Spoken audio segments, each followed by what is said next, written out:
Buongiorno cari amici, benvenuti anche oggi nel diario del vostro Marietto veneziano. Oggi vi dico già che la live con le Sibille e Pendolino, che di solito c'è alle 4 con il De Garda, si è spostato via eccezionale alle 3, quindi chi vuole unirsi nel canale YouTube del Marietto veneziano per poter offrire queste live gratuite con il Pendolino e le Sibille di Il De Garda dovrebbe collegarsi alle 3, alle 15 ora italiana, perché purtroppo abbiamo avuto un piccolo problema tecnico.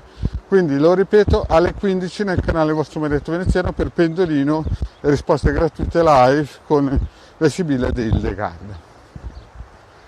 Quindi detto questo, poi chi ha seguito il Marietto ieri ha visto, ciao Lara, grazie di esserti unita, che ha visto ieri una piccola live del Marietto, ha tentato col casco e il Bluetooth di collegarsi a Face, ma è stato un tentativo un pochettino barlocco, non ha reso l'idea, cioè praticamente non si sentiva bene il sonoro, quindi questa cosa mi sa che dovrò raddrizzare un po' il tiro.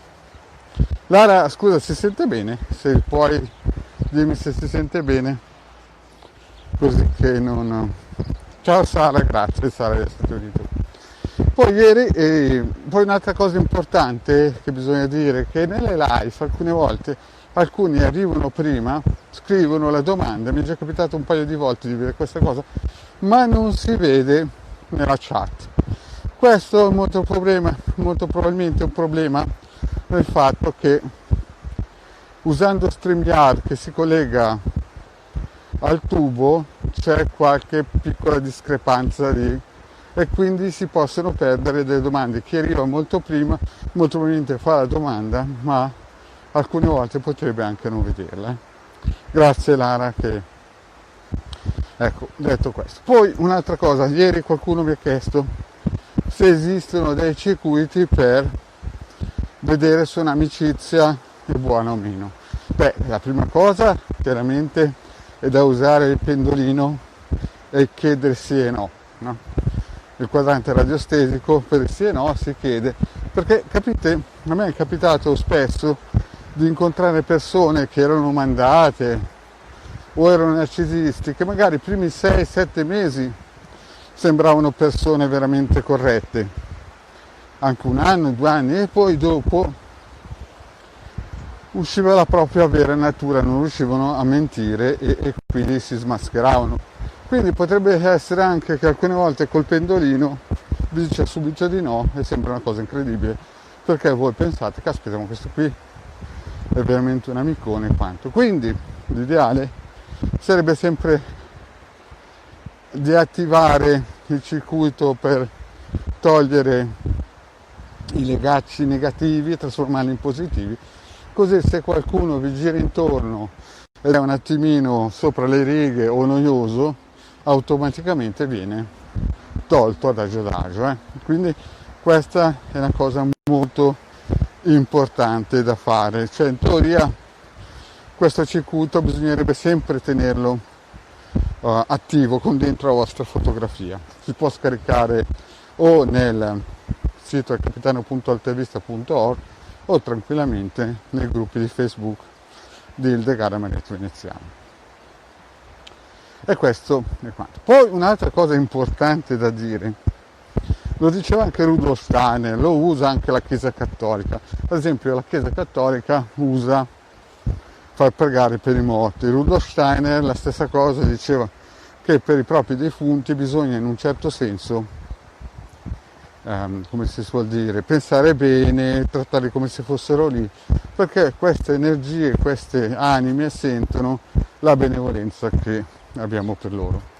Il problema che cos'è? Non è per quelli buoni, il problema è per quelli cattivi, che oltre che andare nel basso astrale molte volte magari hanno fatto delle marachelle, e quindi cosa succede? Succede che magari nella vita sono persone potenti che fanno un po' paura a tutti a livello materiale, chiaramente, no? Però quando poi se ne vanno, no? magari negli ultimi mesi della loro vita, negli ultimi anni, ne hanno combinate così tante che non possono più saltare giù dal trono o da quella cosa che avevano creato, quella struttura.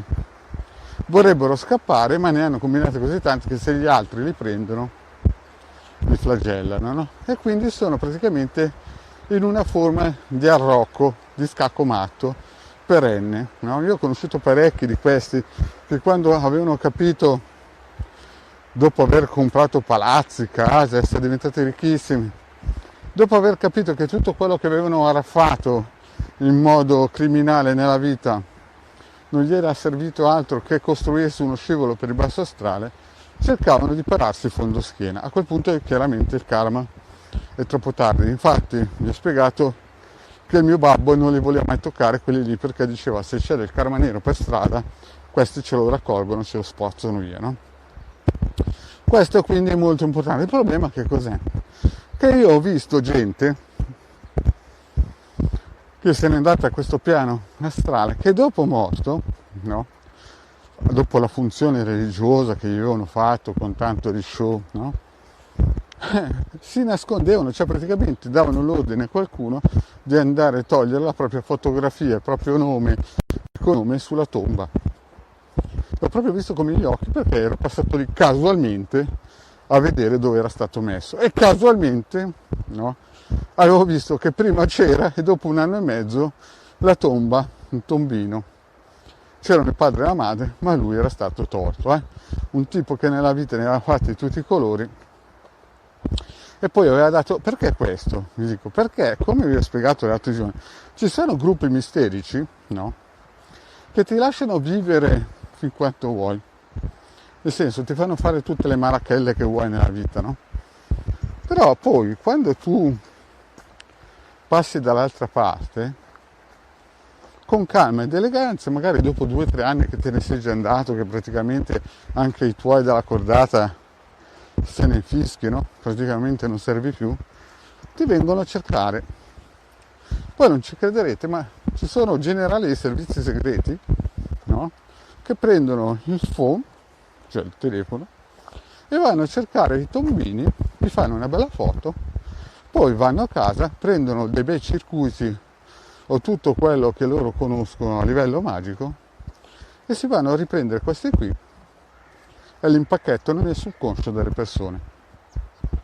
Quindi capite che quando certi personaggi usano le logge massoniche per far strada, oppure come Franz Bardon spiega bene nel Mago Frabrato, questi furbetti del quartierino, ci sono altri che magari non sanno una pagina più del libro, ma magari vivono in modo modesto, che a un certo punto della loro vita, dopo 30-40 anni, si alzano, prendono il cellulare e vanno nei cimiteri a cercarli. C'è chi pensa di essere furbo e si fa togliere dai cimiteri, altri invece che ormai sanno che non potranno mai scappare, anche perché in alcuni gruppi misterici esiste la legge del 5.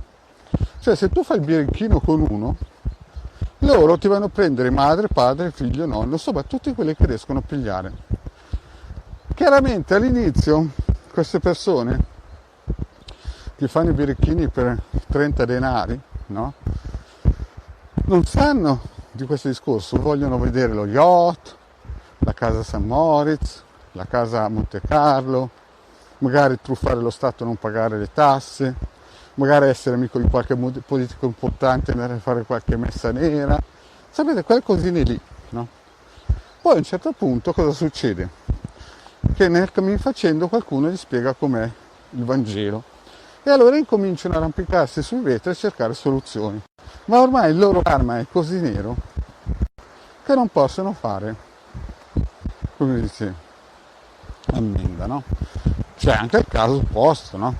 Qualche anno fa noi eravamo dentro un gruppo misterico, un nostro amico tramite una veggente è stato contattato da un suo amico che era morto tanti rotti anni, lui è andato a fare una fotografia al cimitero, ha dato la foto e l'abbiamo messo dentro in circuiti protettivi, cioè non è che c'è tutto nero, c'è anche la possibilità in un certo senso di essere aiutato, ma perché? Perché ci sono persone che hanno un karma che di conseguenza gli permette di fare queste operazioni. Vi racconto una storiella della Casa dei Sogni. In questa Casa dei Sogni c'erano delle parti delle forze dell'ordine che erano pagate dallo Stato per poter controllare chi viveva, chi lavorava lì, no? E anche i clienti. E cosa è successo? È successo che uno si è licenziato ed è stato assunto dalla Casa dei Sogni. Questo ha fatto una carriera mirabolante,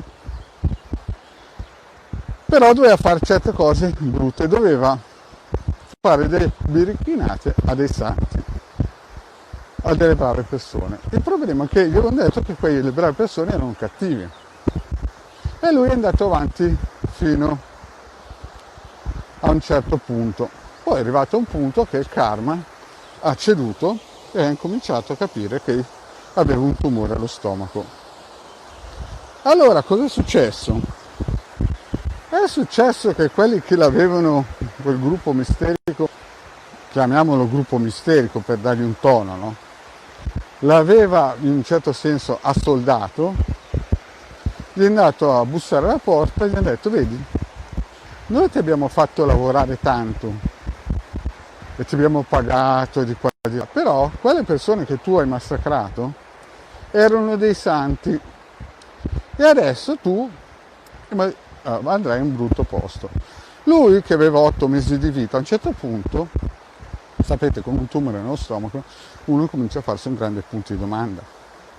Allora cosa è successo? Lui a un certo punto è andato a chiedere scusa da questi santi, da queste persone alte vibrazionalmente, no?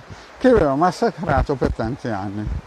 Questi chiaramente non sapevano di cosa parlasse lui, perché fondamentalmente non lo avevano, tra virgolette, mai visto, e lui impazziva sia dal tumore sia dal fatto che aveva sempre colpito gente, ma questi qui neanche se ne erano accorti. Morale della favola, io sono andato a parlare col capo della banda di loro, no? E gli dico: ma scusate, ma perché gli fate queste cose a questi poveracci che in fondo sono dei poveracci? E lui mi ha risposto: vedi, questi, se fanno questo a voi che siete dei santi, figurati a noi cosa ci farebbero, che siamo dei porci. Cioè il succo è che molte volte gente che si vende a questi gruppi misterici neri o della mano destra, molte volte non si rendono conto che alla fine loro stessi, come nel mago frabrato, no? Vengono mangiati o fagocitati dai loro capigruppo, proprio perché dicono: se fanno questo a uno con santo, figuriamoci noi se potessero cosa ci farebbero. Capite? Quindi quando uno entra in questi gruppi, se non ha capito bene da dove arriva il vento, poi alla fine prima di tutto la pensione la vede male, anche perché molti arrivano a pensione e poi li spengono, e in più il problema è che i loro capi stessi le usano finché non servono più. Cioè, in altre parole, ti danno la macchina, il palazzo, il posto gratuito per i figli e poi di lavoro, e poi alla fine ti portano il conto. Quindi chiunque si vende a questi tipi qua, alla fine ogni tanto, come non so se avete visto sul tubo che c'è qualche banchiere che va giù dal terzo o quinto piano, quelle cosine lì così, no? Purtroppo la gente quando gli spiega certe cose pensano che siano barzellette, ma nella realtà la cosa funziona così. Quindi la prima cosa è stare lontano da questi gruppi, ma quando sei dentro questi gruppi alla fine è difficilissimo anche uscirne, proprio perché praticamente il karma ti tiene incollato lì. Comunque ci sono, come ripeto, gente che alla fine anche da morto cerca di scappare facendo, l'ho visto con i miei occhi, uno che sapevo che era di quei birichini lì, sono andato dopo un po' di tempo, avevano ripulito la tomba, in altre parole avevano lasciato la foto, il nome e cognome, la data che se n'era andato per lo show della messa. Dopo qualche tempo era rimasto solo suo padre e sua madre e lui era sparito, no? Aveva dato l'ordine ai suoi subalterni di farlo sparire, proprio perché ha paura che qualcuno dopo un anno o due si alzi, prenda una macchina fotografica, gli vada a fare una foto sul presente e poi inizi un lavoro di pulizia karma, come si chiama in certi ambienti. Quindi, cari amici, quando uno inizia e si vende a questi gruppi, che adesso hanno preso il nome di gruppi massonici, ma in realtà ci sono gruppi massonici serissimi e gruppi invece che prendono il nome di gruppi massonici, ma con la massoneria vera e propria non hanno niente a che fare. Quando uno entra in questi gruppi, che sia un farmacista, che sia un dottore, perché un giorno poi vi racconterò anche di un certo dottore, io non dico niente, non dico nome e cognome, però di nome fantasia Franz, no? Un certo Franz, con l'accento svizzero tedesco, che fra pochi anni molto probabilmente lascerà questo pianeta e lo sta aspettando qualcosa che a livello eterico non è mai stato costruito, proprio il top della gamma, proprio qualcosa nel basso astrale, che proprio perché ha fatto disastri a livelli mondiali indescrivibili. Comunque tutti in questo momento tremano davanti a questo Franz, proprio perché lui, per essere un medico, quando fagocitava i propri clienti prima con l'agopuntura e poi con l'ipnosi, ne combinava di tutti i colori.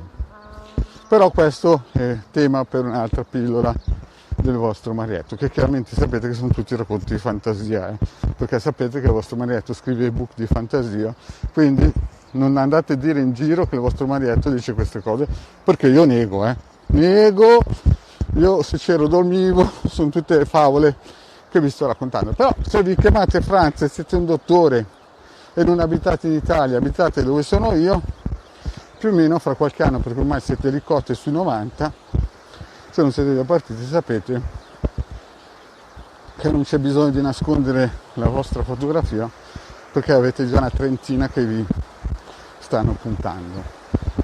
Quindi il disegno è così, no? Quindi mettetevi sotto i circuiti radionici per tagliare questi legami perniciosi, e se c'è qualcuno che vi dà noia, adagio questi circuiti. Ciao Simonetta, grazie di esserti unita.